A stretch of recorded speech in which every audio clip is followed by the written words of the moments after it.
So in front of me, I got three um, dashboard gauge clusters, surround, bezels, um, panels, whatever you want to call them. They go what they are what goes inside the dashboard and around the gauge clusters. We got three of them. This one up here is the first gen, 95 through 97. These other two are 98 through 2000. Um, so we'll go over the differences between these. There's a few things.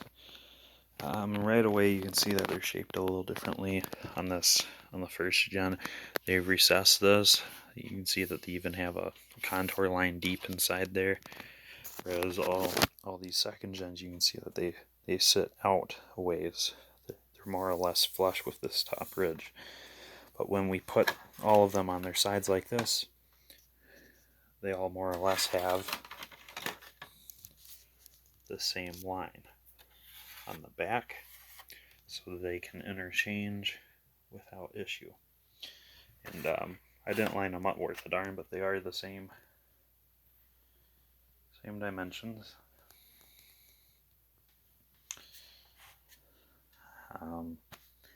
And they all mount in the same place. They have the same vents set up on them.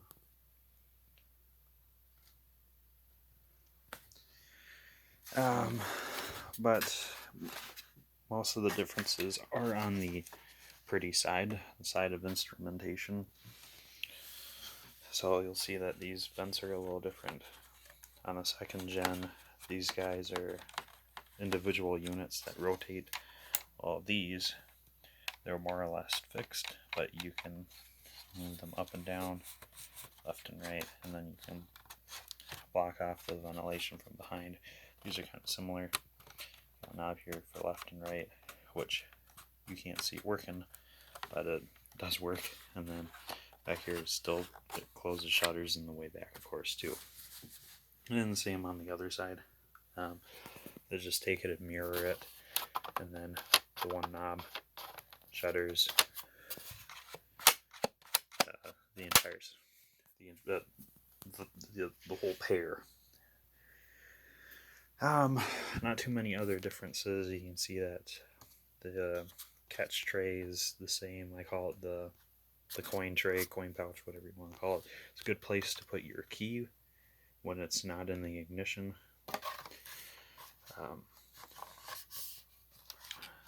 Yeah, these are, otherwise they're not really too special. There's not much for differences between them. Some of these guys have a foam thing here. Some of them have a spring load thing. These might be for, I don't know if they come on all models or just the tilt steering wheel ones, because you can see that some of mine have it, some do not. Oh, this one's been broken off. So they all might have had it at some point.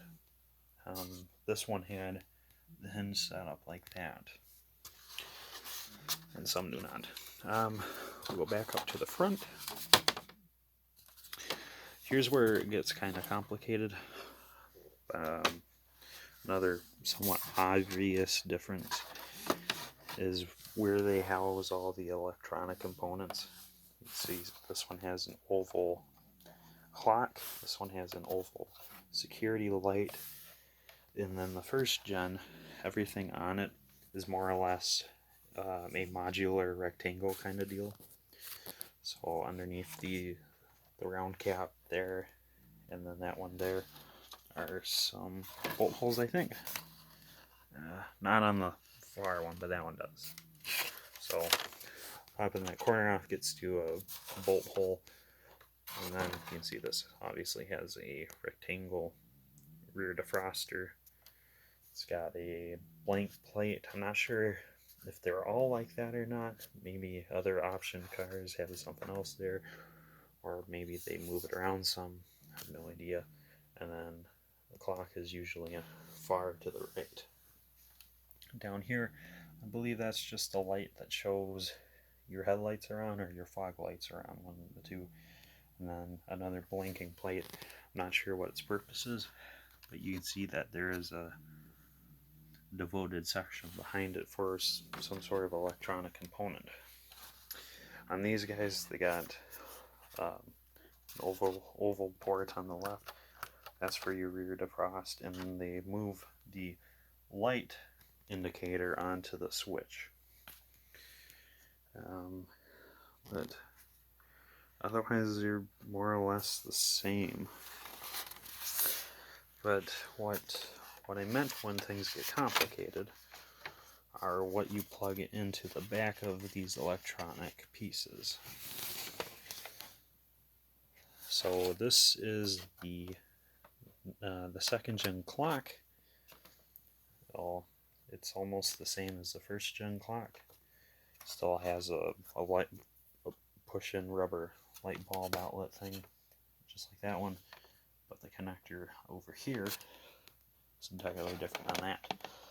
And both of them are entirely different than the connector here for the security light system of the second gen. And if we go over, this is the rear defrost connector for the first gen, entirely different than that of the second gen. Even the headlight indicator, entirely different. So as much as these are interchangeable, you need to be aware that some of their components and some of the component functions are not. And one of the issues is with some of these contours having the clock and some of them having the security system, it's awfully confusing. Because what sucks about contours is for every year they had these, there were three or more different ECUs. Depending on your ECU, you might have a security light, you might just have a normal clock. These two will not interchange. Yes, the physical aspect, you can pull one out and replace it with a different one, but you can't plug that into a car that has this, and vice versa. So you got that to deal with. And I think the first gens are the same way. I don't have any security light ones, but obviously electronic clock. But that's about all there is with this. If the security light is unplugged, I have no idea if the car will run or not. I presume it does, because this just has two connectors on the back. I'm pretty sure all it is just a blinking red light. It doesn't blink a code or anything. It'll just blink every other second for a second.